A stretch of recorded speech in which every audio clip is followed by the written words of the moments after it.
सगळे जाऊन असं वाटलं पाहिजे त्या मतदान केंद्रावरच्या मतदाराला की मला जर उद्या गरज भासली तर माझा भारतीय जनता पार्टीचा कार्यकर्ता मला अवेलेबल आहे, तो माझी समस्या सोडवेल. हे करण्याकरता आपल्याला बूथ कमिट्या करायच्या आहेत. आपण बघा, एकट्यानं जर भार उचलायला गेला तर ते शक्य होणार नाही. म्हणून 30 कार्यकर्ते पाहिजे. तुमच्यावर जोर जबरदस्ती पक्ष कशासाठी करतोय की तुमचं का व्यक्ती किंवा 15 व्यक्ती किंवा 30 व्यक्ती एखादं काम समूहानं केलं तर ते अधिक चांगल्या रीतीनं होऊ शकतं. त्याच्याकरता ह्या बूथ समितीची गरज आहे. आज आपण ज्या संख्येनं आलाय त्याच्यातल्या प्रत्येक कार्यकर्त्यानं जरी मनावर घेतलं तरी माझ्यामध्ये 10 दिवसाच्या सगळ्या बूथ कमिट्या 100% तयार होतील. कारण आपण जे आज इथं आलाय ते भारतीय जनता पार्टी म्हणून आलेलं आहे. आपण भारतीय जनता पार्टीला मानताय. आपण परिवारात काम करतोय. या परिवारामध्ये काम करत असताना कार्यकर्त्यांकडून कमी जास्त होऊ शकतं. विकासाच्या बाबतीत मगाशी दादांनी सांगितलं, लोक सगळी जनता अशी म्हणते किंवा कार्यकर्ते म्हणतात की आमच्याकडे विकास अजून झालेला नाही. बरोबर आहे तुमचं म्हणणं, काय चुकीचं नाही. पण हे विकास करत असताना आता कुठेतरी परिवर्तन होण्याची गरज झाली सुरू. आपल्या सर्वांच्या आशीर्वादानं या विभागाचे खासदार माननीय नारायणराव राणेसाहेब झाले. त्यामुळे आपल्याला हक्काचा माणूस मिळाला आहे. त्यामुळे विकासाची गती ही आपल्या दृष्टीनं आपल्या भारतीय जनता पार्टीच्या माध्यमातूनच पुढे जाणार आहे. पण ते एकटा माणूस, एकटा खासदार हे सगळे विकास करू शकणार नाही. याच्याकरता सगळ्याच ठिकाणी परिवर्तनाची गरज आहे. आणि ते परिवर्तन करायचं असेल तर आपल्याला संघर्ष करावा लागेल. त्या संघर्षासाठी मात्र तयार राहिलं पाहिजे. भारतीय जनता पार्टीची आपण म्हणतो ही जागा आपल्याला मिळाली पाहिजे, कारण ही पारंपरिक जागा आहे, आपल्याला मिळालीच पाहिजे अशी माझी भूमिका आहे. मी जाहीरपणे सांगितलेलं आहे. पण ती पारंपरिक जागा आपल्याला मिळाल्यानंतर ती 100% निवडून पण आली पाहिजे.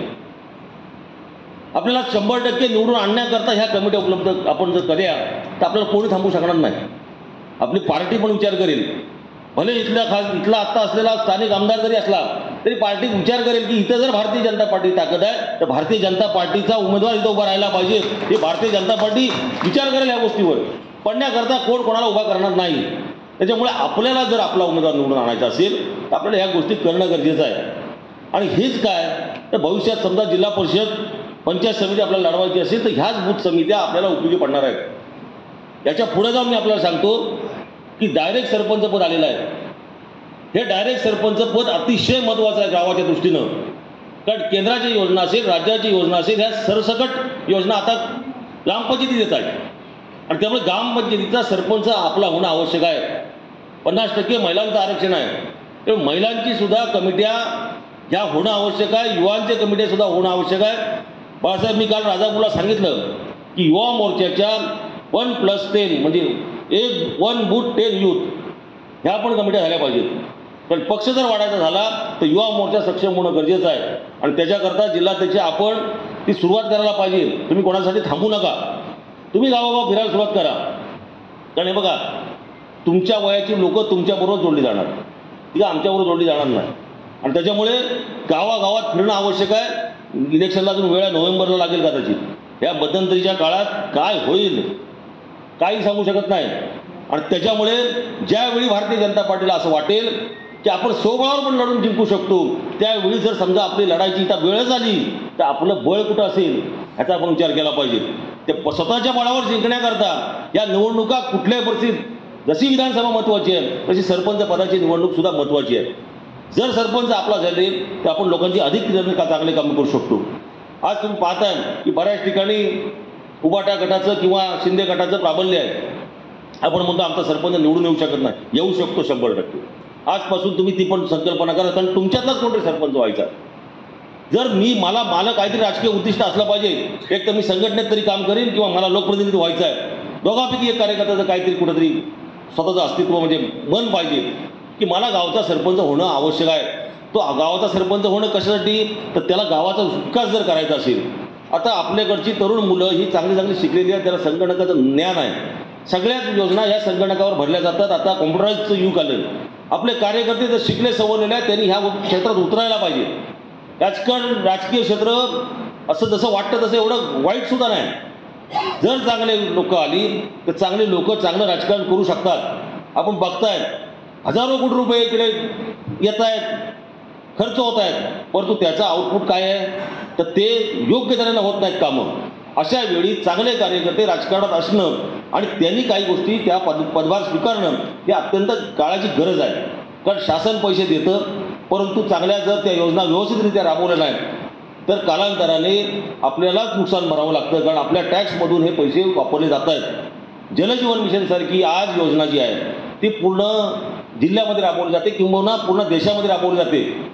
आपण त्या जलजीवन मिशनमध्ये आपल्या गावामध्ये व्यवस्थित योजना राबवली जाते की नाही म्हणून भारतीय जनता पार्टी म्हणून आपण त्याच्यावर लक्ष ठेवून आहोत की नाही हा पण प्रश्न आहे. समजा तुमच्या गावामध्ये ती योजना चालू आहे आणि त्या ठिकाणी योग्य तऱ्हेचे पाईप टाकले गेले नाहीत, योग्य तऱ्हेने टाकले नाहीत तर तुमच्या घरात पाणी येणार नाही. एकदा का त्या ग्रामपंचायतीनं ठराव करून दिला की योजना आम्ही ताब्यात घेतली त्याच्यानंतर तुम्ही काहीही करू शकणार नाही. त्यामुळे आता ज्यावेळी योजना चालू आहे त्याच वेळी तुमचं महत्त्व आहे आणि त्यावेळी भारतीय जनता पार्टीच्या कार्यकर्त्यांनी त्या योजनेवर लक्ष ठेवून राहायला पाहिजे. तुम्ही लोकांना विचारा जाऊन ह्या योजनेचा तुम्हाला व्यवस्थित पाणी येतंय किंवा काय किंवा पाईप व्यवस्थित पडतायत की नाही ते अधिकाऱ्यांना जाऊन विचारा. आज कुठल्याही अधिकाऱ्याकडे तुम्ही जर गेलात तर तुम्हाला सन्मानाचीच वागणूक मिळते. कारण बदल झाला आहे. तर या ठिकाणी नारायण राणे साहेब खासदार म्हणून निवडून आल्यानंतर अधिकाऱ्यांची बघण्याची मानसिकता बदलली. दादांना एवढा रिस्पेक्ट आहे की ते मुख्यमंत्री होते आणि त्याच्यामुळे कार्यकर्त्यांनी आपापल्या भागातले प्रश्न घेऊन ते लोकांचे प्रश्न घेऊन त्या अधिकाऱ्यांपर्यंत पोहोचलं पाहिजे. तालुकाध्यक्ष एकटाच काम करेल किंवा एखादा सबचिटणीसच काम करेल ह्या भूमिकेत राहू नका. पंचायत समिती स्तरावर एखाद्या ठिकाणी विजेचा प्रश्न असेल तिथं आपण आंदोलन केली पाहिजे. समजा खड्डे असतील तर जिल्हा परिषदच्या रस्त्यांवर आपण तिथे खड्डे भरण्याकरता आंदोलन केलं पाहिजे. तुमचं स्वतःचं अस्तित्व प्रत्येक पंचायत समिती किंवा ग्रामपंचायत दिसलं पाहिजे. लोकांना समजलं पाहिजे हा भारतीय जनता पार्टीचा कार्यकर्ता जो नेतृत्व करतोय तो आम्हाला भविष्यात न्याय देऊ शकतो. लोक तुमच्याकडे यायला सुरुवात करतील. पण स्वतःचं अस्तित्व स्वतः तयार करणं ही सुद्धा आपली पण गरज आहे. पक्षाच्या येणारे कार्यक्रम हे तुम्हाला आम्ही जेव्हा बोलवतो त्याच्यामध्ये काहीतरी उद्देश आहे. आम्हाला समजलेल्या काही चांगल्या गोष्टी ह्या तुमच्याबरोबर आम्ही संवाद करून त्या तुमच्यापर्यंत पोहोचवण्यासाठी प्रयत्न कशासाठी करतोय तर तुम्ही पण या व्यवस्थेचे या भारतीय जनता पार्टीचे प्रमुख आहेत. जर आम्ही तुमच्यापर्यंत या योजना पोहोचवल्या नाहीत किंवा आपल्या ज्या संकल्पना आहेत भारतीय जनता पार्टीच्या त्या तुमच्यापर्यंत आम्ही पोहोचवू शकलो नाही तर तुमच्या पाठी असलेल्या कार्यकर्त्यांपर्यंत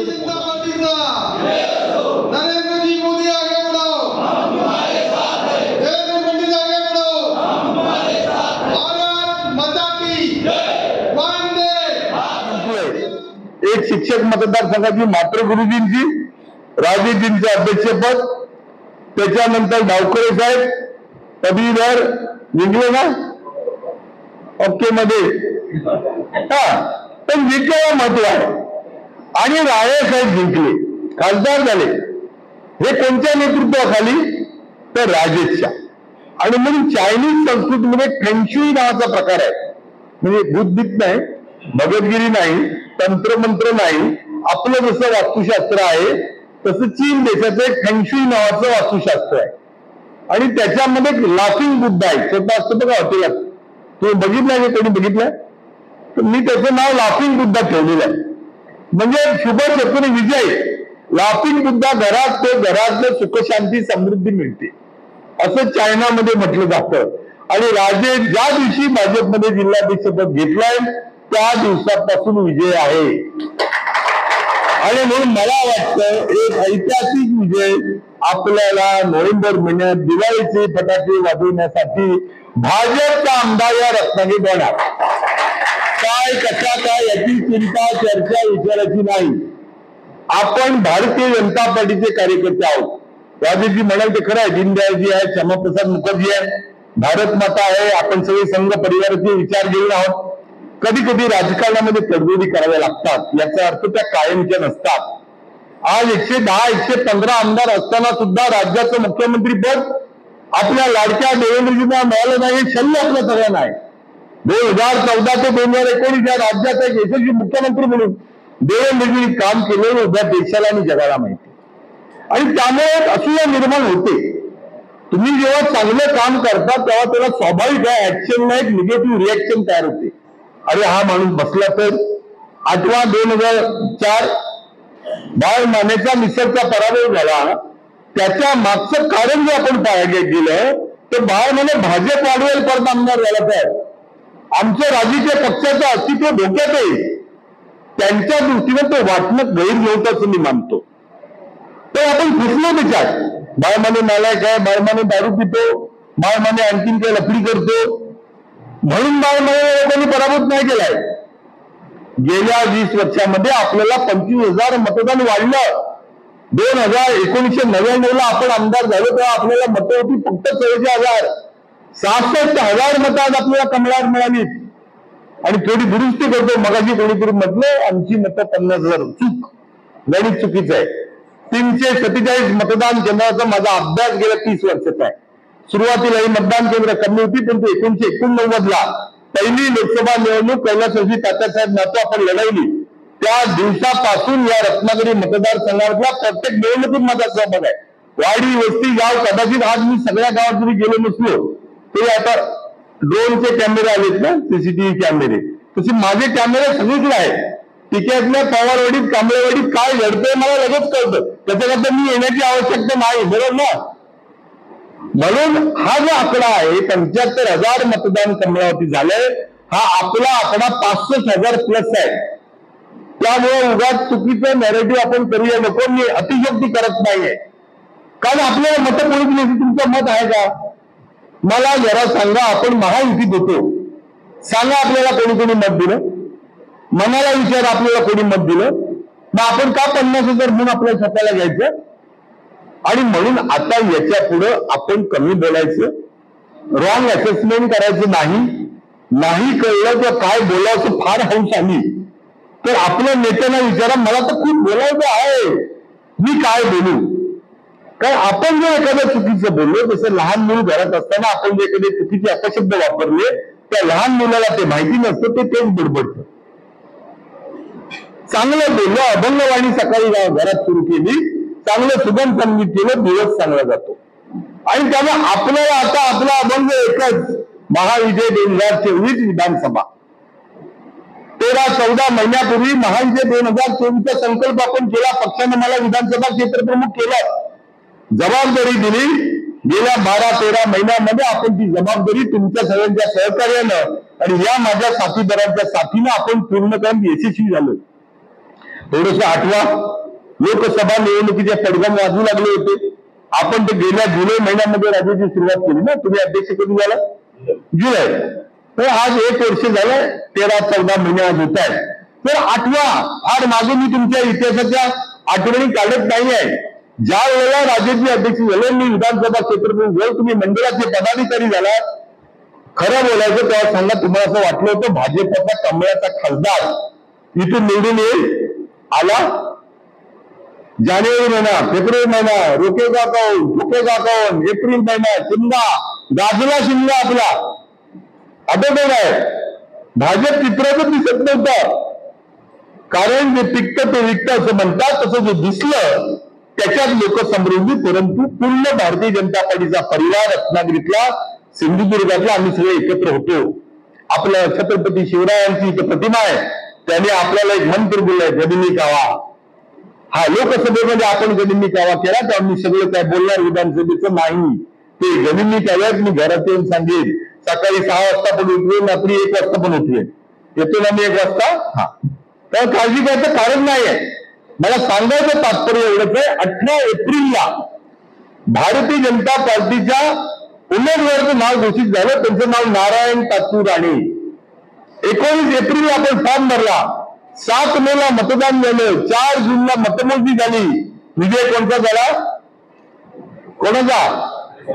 भाजपचा विजय झाला. राणे साहेब निवडून आले.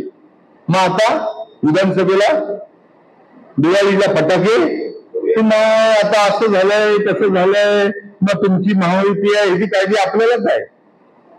असली महायुतीची काळजी तर माझा गाव मिरा आहे, राजेशचा गाव मिरा आहे. काही लोकांना दुर्बुद्धी आठवते, तशी आता आठवले. मिरा गावात काहीतरी म्हणाले बंदर होणार आहे. आमच्या माझ्या युतीचा मी एक सहकारी आहे. 2019 साली आम्ही मतदान दिलं.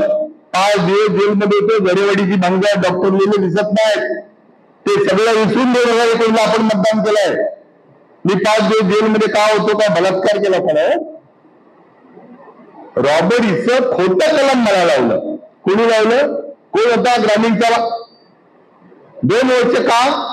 ते रॉबरीचं कलम का? तर 2 वर्षाची जर मला शिक्षा झाली तर आपला कायदा असं म्हणतो, लोकप्रतिनिधीला जर 2 वर्षापेक्षा जास्त शिक्षा झाली तर तो डिबार, तो लढू शकत नाही निवडणूक. हे षडयंत्र होतं. परंतु आपल्या सगळ्यांच्या आशीर्वादानं, वडिलांच्या पुण्याईनं आम्ही सगळे सहकारी जे आहे ते त्या रॉबरीच्या खोट्या केस निर्दोष सुटलो. आम्ही ते ठेवलं नाही. देवेंद्रजी मुख्यमंत्री झाले पाहिजे, पण 2019ला कायद्यावर बघा ठेवून त्यांनी मतदान केलं. तो आमदार, तो मंत्री माझा निऱ्या गावात घेऊन चाललाय. काय म्हणतो तो तिथं उद्यम हे ना MIDC. अरे ते भगवतीचं बंदर तुझ्या वडिलांपासून तसंच आहे. म्हणजे मला वडील काढायचे अडकतं इतिहासासाठी. कारण 1970 सालामध्ये भगवती कार्गो बंदर होणार. डॉक्टर केळकर तुझे आजोबा होते, नगराध्यक्ष, माझे वडील सभापती होते. आज नितीश भगवती बंदर मध्ये फक्त तो नर्मदेचा क्लिंकरच येतो. त्या नियोजनामध्ये थोडं माझे लांबेल. मिरकरवाडा मत्स्योद्योग बंदर हा विषय नव्हता. 1970 सालामध्ये मी 5 वर्षाचा होतो. या सगळ्या भगवती बंदरला मिरकरचा दगड कुठून गेला? आमच्या निर्याच्या कुठून गेला? डोंगरातून. गाववाल्यांनी 1 रुपये नाममात्र भाड्यानं दिला होता. 78 सालात सरकार बदललं. जगन्नाथ जाधव मंत्री होते, त्यांना अवधता आठवली. त्यांनी तिथे ऍक्विजिशन केलं. सरकार सुद्धा क्वारी मिळाली पाहिजे आपल्याला. काला पत्थर, काला सोना. ते जगन्नाथ जाधव भूसपाट झाले. 80च्या निवडणुकीत एवढा गाव नवला तरी मतदार आमच्या राज्याचा मजबूत आहे, तरी पण दुर्बुद्धी आठवली. बंदर करते जयगड मध्ये जिंदालचं बंदर झालंय, त्यांना त्रास देत आहेत. माझा कॉन्ट्रॅक्टर घ्या, माझा चमचा घ्या, दादा सुरुवातीला त्रास देत आहेत. भाजपच्या कार्यकर्त्यांना त्रास देत आहेत. तिथे जयगड पासून आपल्याला भोकेते किंवा दिल्ली पासूनची रेल्वे करायची होती, ती आज झाली नाही.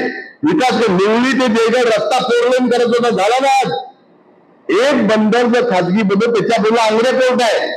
ही जर 2 बंदरं चांगल्या प्रकारची मुळे विकसित झाली असती तर आज चांगल्या प्रकारचं अर्थकारण या रत्नागिरी मतदारसंघात झालं असतं.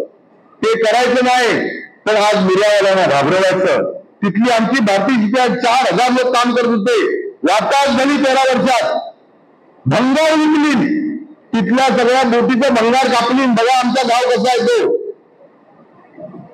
नाही तिथलं नायनपूर जो आमच्या गावाच्या विरोधात जाईल त्याचा कार्यक्रम तेच.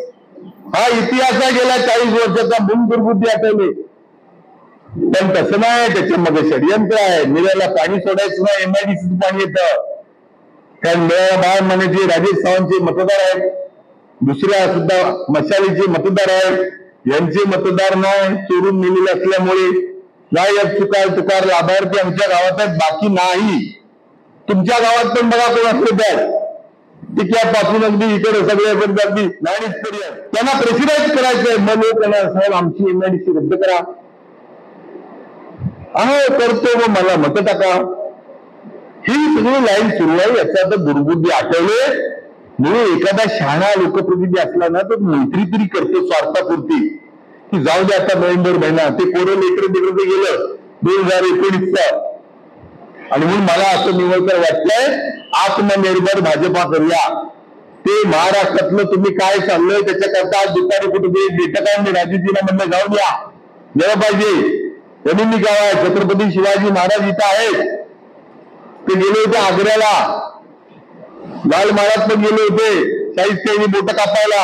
प्रतापगडच्या पायथ्याला अफजल खानाला पण भेटायला गेले होते. त्याच्यातून काय बोध घ्यायचा ते तिकडे गेले त्यांना भेटायला. स्वातंत्र्य अबाधित ठेवण्याकरता शत्रू करता गेले होते. पण आता काही गोष्टी आपल्याला आपण पाठवून हा गेला तो गेला कसा काय गेला काळजी करू नका, हे थोडं करावं लागणार आहे. आणि दुसरं मला तुम्ही गणित सांगा मित्रांनो, 75,000 मतं आपल्याला मिळाली, 85,000 मतं आपल्याला विरोधात मिळाली.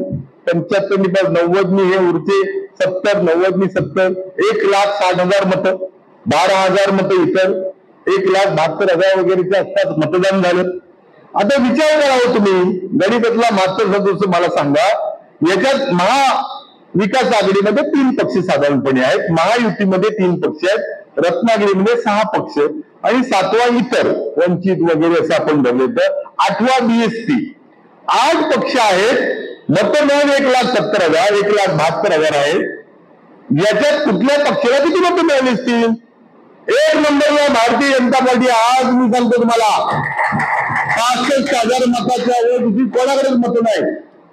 10,000 भारतीय जनता पार्टीचे मतदार काही कारणामुळे मतदानाला आले नाहीत, असं माझं ऑब्झर्वेशन आहे, अभ्यास आहे माझा.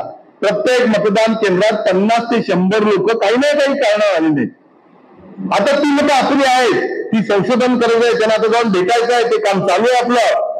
असं जर म्हटलं तर आजच्या तारखेला कमळावरचा उमेदवार कमळ चिन्ह दिलं तर 75,000 मतं पडतायत. आपल्याला 100% विजय प्राप्त करण्याकरता 1 लाख मतं पाहिजे आहेत. आता मला सांगा 75,000 मतवाला 1 लाख मतावर लवकर जाऊ शकतो की ज्याच्याकडे 30,000 मतं आहेत ते जाणार 1 लाख? सांगा जरा. ओ पवार, काय सोपं आहे ना? गणित सोपं केलंय ना? पण काही काही जरा भीती होते. हे आहे, ह्या माती करणार आणि आपल्याकडे पण हे आहे. हल्ली 3 बँका आहेत. आता कोण गरीब राहिला नाही. एक NTR bank Sindhudurg headquarter Kudal, एक RC Ravindra Chavan bank Dombivli branch Ratnagiri, तिसरी बँक तुम्ही. प्रत्येकानं आठवावं. आता जर वेळ आली प्रत्येक विधानसभेला माझ्या बूथ मध्ये मला किती रुपये लागणार खर्च करायला? 10, 20, 25, जास्तीत जास्त 50,000 रुपये चहा पाणी वगैरे मतं विकत देण्याचं मी बोलत नाही आणि ते आपल्याला घ्यायची नसतात. आपण विचार मानणारे लोक आहोत आणि त्यामुळं आपण नाही ते खर्च करू शकत. अस्तित्वाची लढाई तुमची पण आहे ना.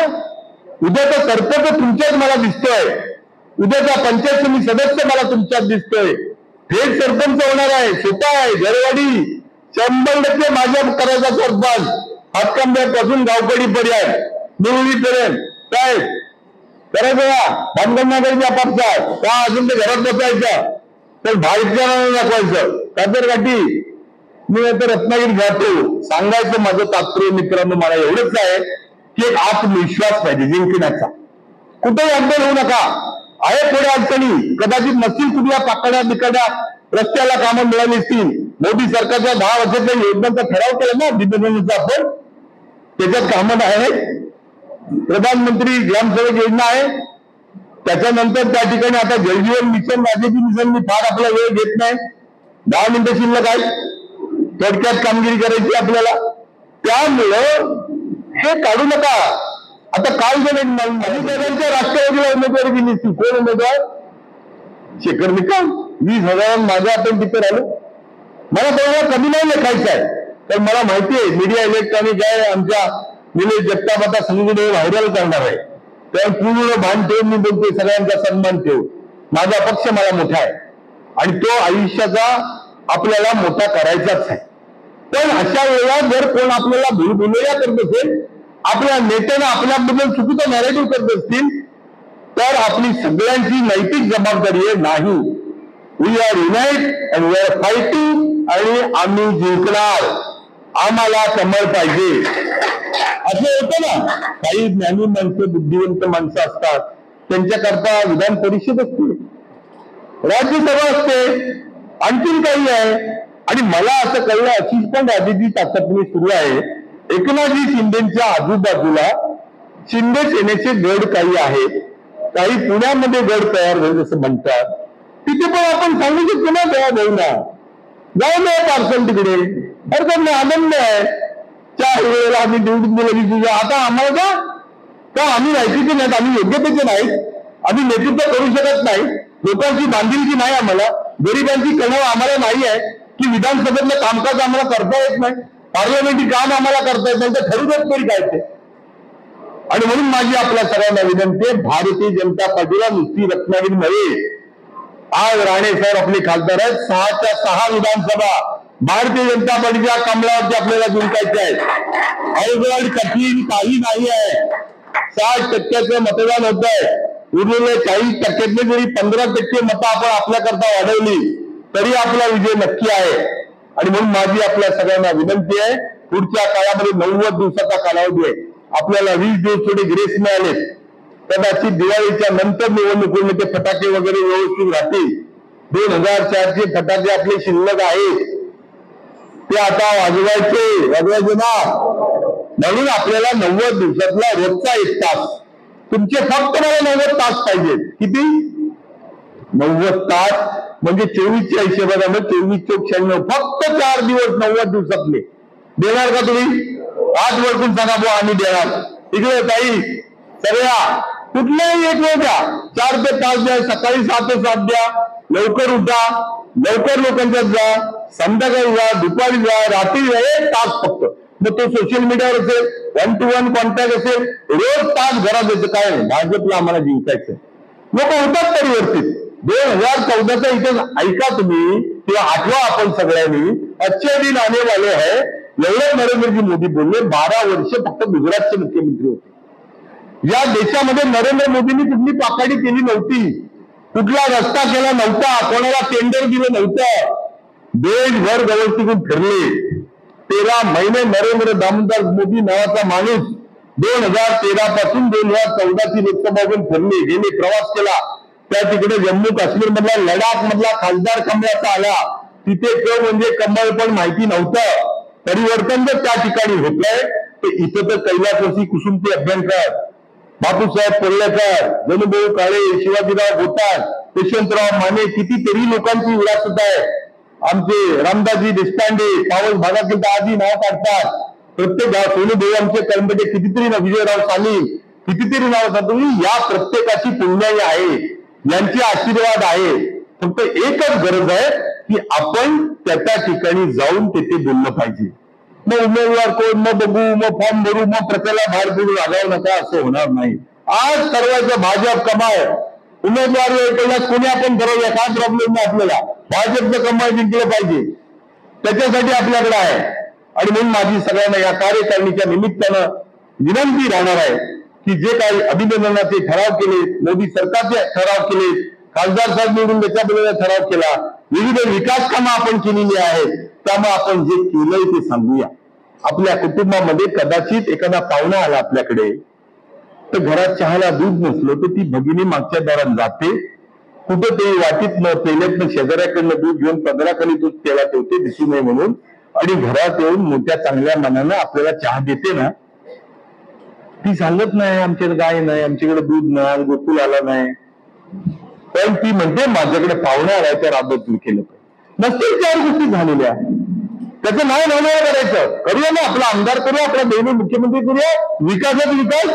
2 इतके वर्ष थांबलं, 9 दिवस थांबायचे आपल्याला. कारण आपल्यातलेच काही साधे कार्यकर्ते ज्यांना हे माहिती नाही, ते व्हॉट्सअपवर, सोशल मीडिया, आमचं ह्या झालं नाही, आमचं त्या झालं नाही. कृपा करून माझे हात जोडून सगळ्यांना विनंती, जे झालं ते लिहा, नाही झालं ते करूया ना. आपल्या कुटुंबात अनेक अडचणी असतात. सगळे हाऊस मौज आपण सगळ्यांची नाही करू शकत, नसतात पुरेसे पैसे खिशात. आज आपली अडचण आहे, सरकारमध्ये आहोत तर आम्हाला अधिकार नाही. बिन पगारी आणि बिन अधिकारी, फुल कसलाच अधिकार नाही. पगार पण नाही आणि अधिकार पण नाही. बिन पगारी आणि बिन अधिकारी, फुल अधिकारी पण काय त्याच्यात अर्थ नाही, अशी स्थिती आहे आपली. यावेळी म्हटलं तर उमेदवारा कुठं आहे, काल पत्याना तंगवतो, यादी देत नाही. या भाजपच्या सरकारमधल्या पक्षाच्या महिला आघाडीच्या अध्यक्ष आहेत. ही स्थिती आहे.